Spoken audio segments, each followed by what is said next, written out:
The same story, new chapter. Tunapokutanisha mawazo ya watu, tunapoangalia yale yanayowakumba wao, kwani sisi hatujui ila ulimwengu wao unazungumza kitofauti. Najua wewe ni shujaa, najua wewe ni mpambanaji unayetaka vitu vya kutofauti kwenye jamii yako. Yapo yanayokufanya ufikirie sana zaidi na vile ambavyo ulivyo. Hii leo kwenye new story, the same chapter, wewe ni shujaa wetu.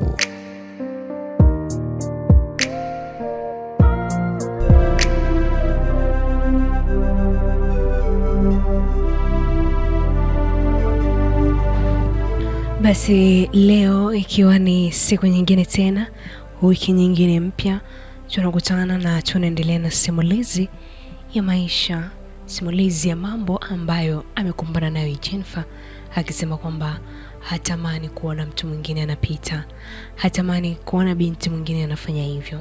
Ni jambo gani, ni mambo gani ambayo amekutana nayo Jenny mpaka anasema hivi, mpaka ameamua kuja kutoa elimu kwa watu hapa? Ni nini? Basi tunaendelea kusonga mbele. Mimi naitwa Madam T, unasikiliza 98.7 Banana FM, na nikukumbushe pia simulizi zetu unaweza kuzipata kupitia YouTube channel yetu ukiandika Banana FM TZ. Basi weka subscribe na kulike simulizi, kuanzia simulizi ya bahati zote zinapatikana kule ndani ya YouTube channel yetu. Leo tunaendelea tulipoishia kwa juma lililopita, wiki iliyopita. Kama tunakumbuka vizuri, tuliishia pale ambapo Jenny anasema wameenda kwenye birthday party ya mchumba wake ama mpenzi wake, dada yake Miriam. Lakini Jenny anasema yeye Miriam yeye sio mambo yake ni kukesha usiku na nini akaondoka, na alisema dada yake pia ana shida ya pumu, kwa hiyo alisema na hali ya hewa pia imsupport kuendelea kukaa pale, nilikuwa ni eneo la nje na nini, kwa hiyo akaondoka akimwambia kwa mdogo wake amlinde mpenzi wake ambaye ni Felix. Jenny anasema dadangu mimi ni mtu ambaye yani ni mstaarabu sana, ni mstaarabu lakini ni mtii too much. Na anasema pia yani dadangu ana mpenzi, yule ni mpenzi wake ndio, lakini ana masharti ambayo amempa, anamwambia kwamba hawezi kufanya chochote mpaka ndoa. Kwa hiyo yani amemweka kwenye mipaka, yani kamwekea mipaka ile ya boyfriend, yani not mpenzi, so mume wake, so yani kamwekea mipaka ya boyfriend. Wewe ni boyfriend wangu, itakapofika muda basi tutafanya kila kitu.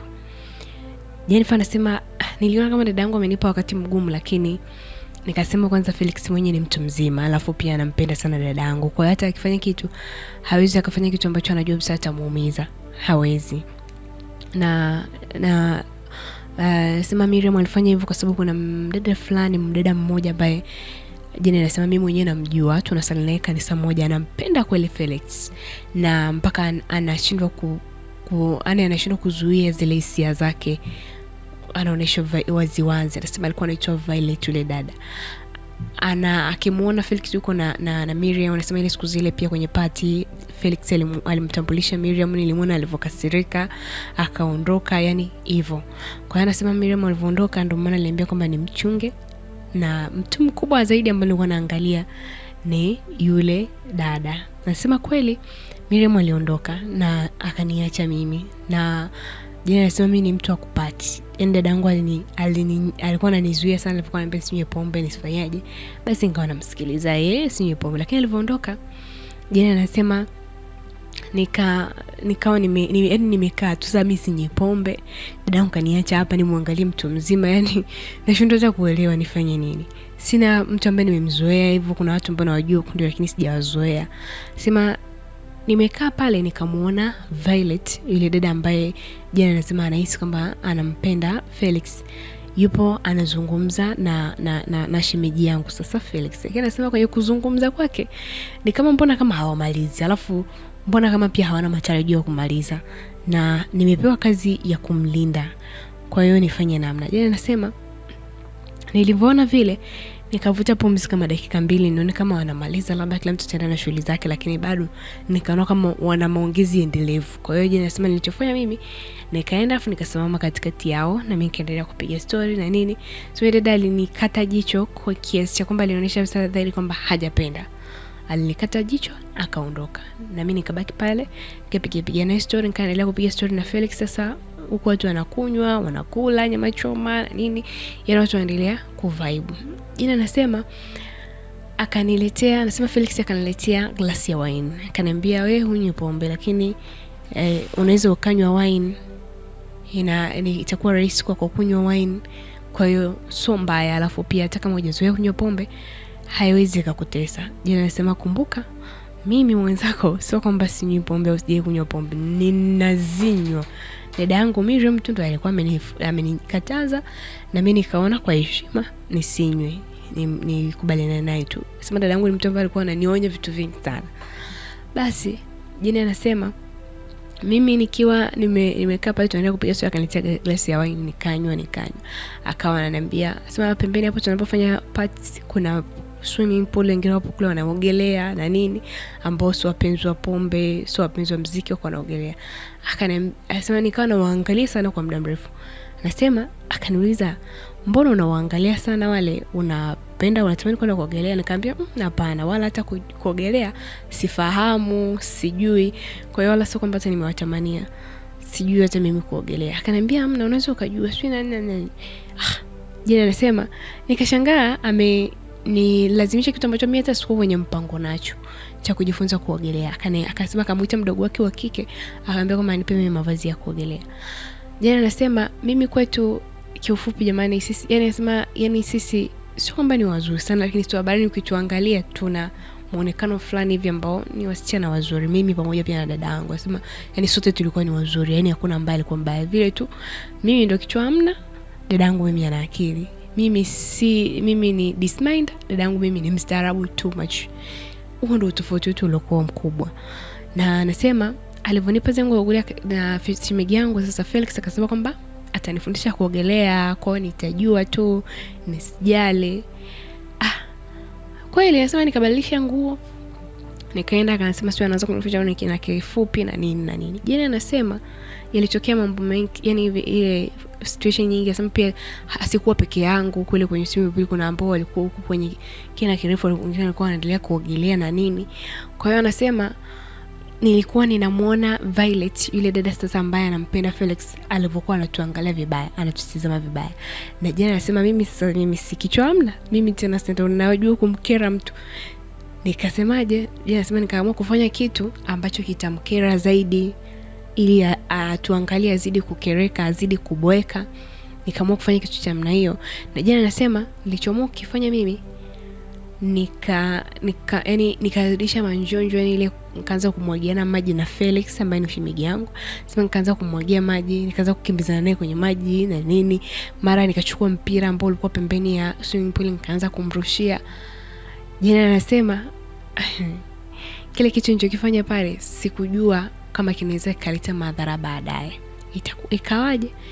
Jina anasema muda ukaenda, muda wapati ukaisha. Nikamwambia sasa Felix, mimi nataka usafiri niweze kurudi. Akaniambia no, muda umeenda sana, huwezi kwenda nyumbani sasa hizi, utaenda hata asubuhi, fanya upumzike, ulale sio na nini. Mbona wengine zipo sehemu tu nyingi za kulala, mbona wengine wamelala na nini. Na mimi nitakuonesha sehemu ya kwenda kulala ambayo hakuna mtu atakuboa, hakuna mtu atakusumbua nini. Anasema na mimi kwa muda nikaona muda umeenda, sasa pia nitaenda kumsumbua ifi yangu na nini, lakini ngapia hesabu nilale. Kajitahidi kukataa pale, lakini Felix akanishawishi nikakubali. Nasema nikakubali, mimi si nikijua naenda kulala asubuhi, nitaondoka asubuhi, kukikucha vizuri nitaondoka. Nasema mimi nikaenda kulala, lakini kila ninapokatiza kona nakutana na Violet. Kona zangu zote lazima nikutane na Violet, ambaye ni yule dada ambaye alikuwa anamtaka shemeji yangu. Basi Jennifer anasema mimi sikuwaza, nikaenda zangu kulala. Nimeingia kulala, Jennifer anasema nikasikia mlango unagongwa.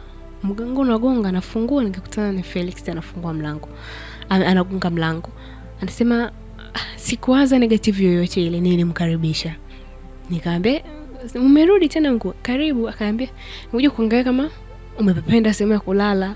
Nikamwambia hapana shida, mbona nalala vizuri tu, hamna shida.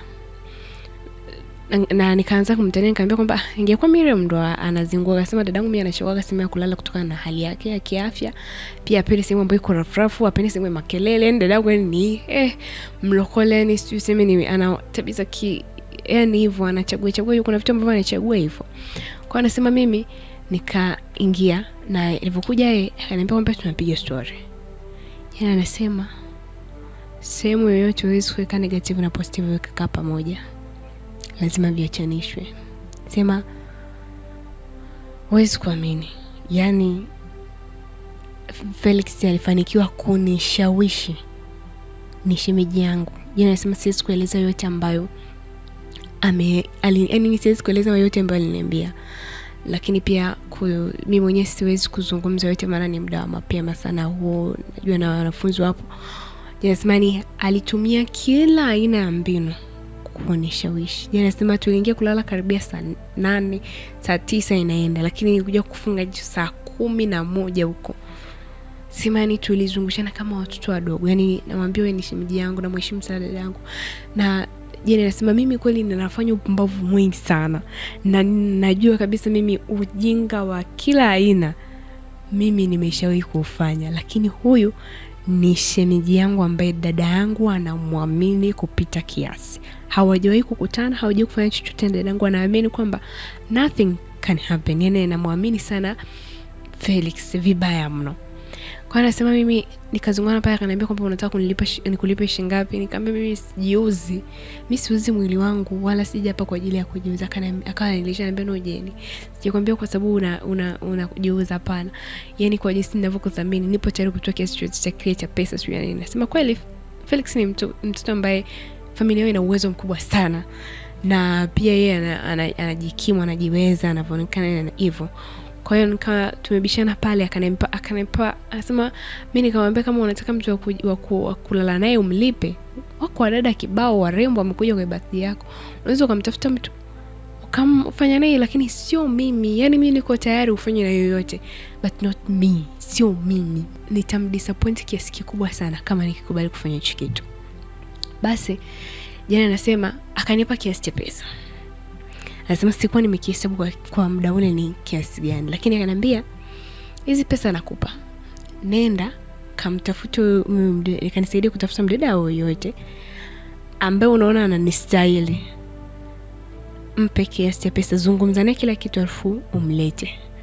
Kama unaona yani awe anafanana na wewe, anaendana na wewe kila kitu.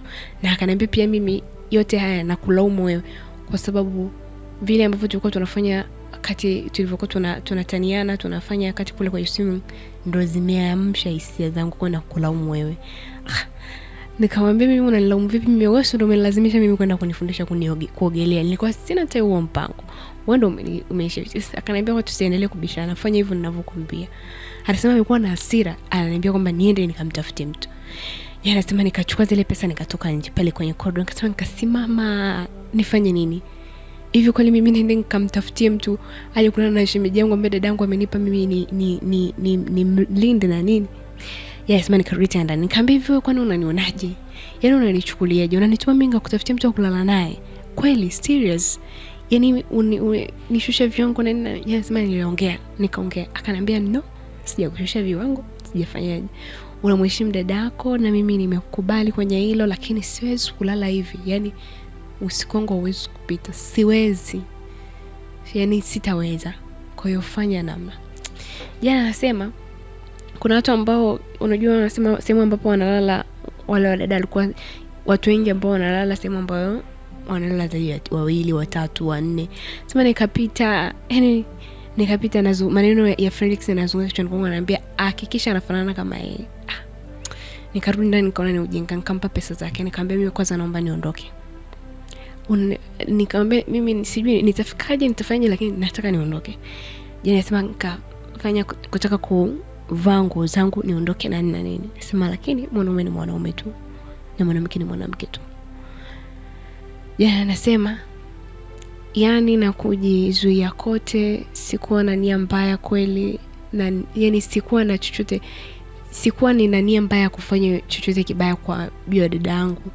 Lakini Jane anasema nililala na shemeji yangu ambaye hajawahi, dada yangu anajiheshimu kiasi kwamba hajawahi chochote kufanya na chochote, hata kisi tu hajawahi, kwa sababu anaheshimu usichana wake na aliapa kwamba yeye mpaka siku ya ndoa basi ndio atafanya hivyo. Lakini sasa hivi hayupo tayari kabisa kufanya hilo. Lakini mimi sasa marupe nimelala na shemeji yangu. Inasema asubuhi niliamka, sikutaka hata kumtizama usoni. Nitafuta utaratibu wa kuamka ili niweze niondoke mapema kabisa.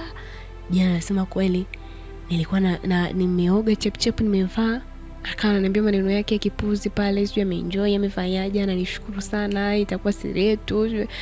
Jana anasema yani maneno yote ambayo unajua mwanaume huwa anawaambia mwanamke, yani mazuri, aliniambia mimi Felix. Kinaambia kwamba hakutegemea, sijui nimemvutia sana, mambo mengi tu aliniambia. Felix anasema, Jane anasema mimi sikumjibu chochote hata Felix. Yani sikumjibu, nikifikiria dada yangu sikumjibu chochote. Nikatoka nje. Anasema wakati natoka nje, nimemaliza kukata kona ya corridor tu hivi, nataka nitoke nje, nikakutana na Vai. Akaniita, wewe mshenzi, ulilala wapi jana? Jennifer anasema mimi tena ninavyopenda ya maswala ya ugomvi. Nikamsogelea, nikamwambia umesemaje? Unaniuliza mimi nililala wapi? Who are you by the way? Mind your own business. Unaniuliza wewe kama nani? Afu nikaondoka. Jana anasema nilivyokuwa natembea naondoka, akanifuata. Anavonifuata mimi nikasimama. Akaniambia unadhani sijui ulichokifanya? Hukulala sehemu ambao watu wengine walilala.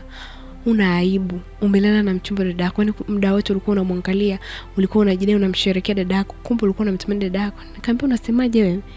Mimi naweza nikafanya upozi. Siwezi kufanya upozi wa aina hiyo. Yani wewe umefikiria ujinga wako, endelea kufikiria nonsense. Si nini? Akaniambia, unajidai mjanja. Subiri. Anasema akanionyesha video ile ambayo mimi nilikuwa nacheza naye na shemeji yangu pale kwenye swimming pool kwa ajili ya kumkera yeye Violet. Kumbe alikuwa anachukua video. Anasema tunavyocheza, yani inaonekana watu ambao kwenye mahaba, yani tunavyomugeana maji, mara ni mpande mgongoni, mara ni mrushe mpira, mara tukimbizane kwenye maji. Yani anasema yani nikiangalia tena pale ambapo nimempanda mgongoni ndo amechukua kwa muda mrefu, yani anasema nilivyoangalia nikishupa. Akaniambia sasa subiri, watu wanajua na mjanja, tulia. Yani anasema sikutaka hata kuendelea kugombana naye. Nikataka kuondoka. Akaniambia subiri usiondoke. Kama unataka mimi na wewe hii mambo yaishie hapa, nipe pesa zote ambazo Felix amekupa. Nafahamu kwamba amekupa kiasi kizuri sana cha pesa. Namjua Felix vizuri. Huwa sio mchoyo kwenye masuala ya kugawa pesa. Nipe pesa zote ambazo amekupa Felix. Jana anasema ni kweli, ninakaribia 700,000 kwenye pochi hapa. Nimepewa pesa. Lakini anasema nikataka kumpa, ila nisimpe yote, nimpe angalau nusu. Lakini nikafikiria nikasema hata nikimpa, najua kuna siku pia atanisumbua, afu itakuwa njia yake ya kupata pesa kutoka kwangu. Kwa hiyo Jane anasema wakati ile tunaendelea kuongea pale, nikataka kumpokonya sasa ile simu. Anasema nikataka kumbetua na yeye kawaii na nini, tukakosana nasema asubuhi ile karibia watu wote wamelala kwenye ile apartment. Yani karibia watu wote wamelala kwa sababu wengi wamechelewa kulala na wengi wamekunywa pombe. Kwa hiyo tukakurupushana pale. Anasema ile simu nikamsukumia vile kwenye maji kwenye swimming pool ambayo ilikuwa pale pembeni, na simu ikaangukia kule kwenye swimming pool.